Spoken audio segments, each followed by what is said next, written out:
ښه محترمو تاسې دغه موږ افغانان زیاتره موږ خپله حزب اسلامي ګلبدین کې وو. دا ګلبدین یو څوک یو خروټه انسان و چې مزر ازهر کې سبق ویلی، دی و، رباني و، مشران نه پوښتنه وکړه، سیاف و، څو نور نفر و.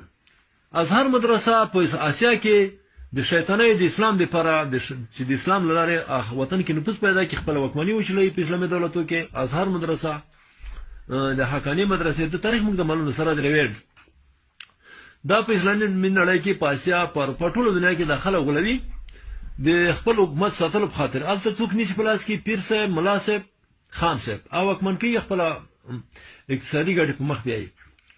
نو دې ګلبدین چې و موږ ته یې ظاهرشام کافر بله، داوود امرته کافر بله، موږ وړو وړو ترکه ټول کافر وو. نن دا راغله ټرمپ مسلمان شو، بیا موږ ته ویل چې روسیې ته د کالي ور ولګېږي، کالي به پرې کوې. نن دا یې روسیې سره مرکه کوي، دلته روا ده. بیا یې موږ ته ویل چې هورې د جنتونو اول ما ورور کې وبایله. نن دا لوچکان زمان وریرونه خپل خروټې کور کې کېنولي، موږ یې په زرهاوو موساخیل، جونخیل، توتاخیل، نمازي تڼۍ ټولې تباه کړه. که دا رښتیا په دین میان وي، په دا سپینه ګیره دا بادشي غواړي. تا دین خو ما ته معلوم و چې په شهرنشاه کې رڼ شوې، په زرهاوو خلک دې مړه کړل.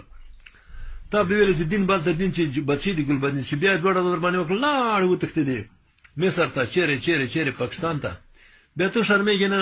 د پښتنو مړي لا په سپوی وي، لا په وړکوی وي.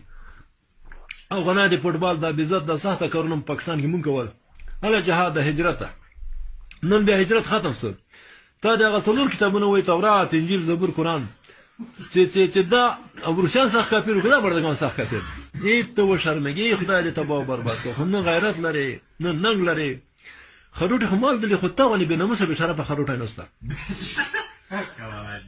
بیا د خپل قدرت لپاره د وروره د دوستان سره ملګرتیا ونیوله، دا غټ غټ وطن یې په کباړ کړ.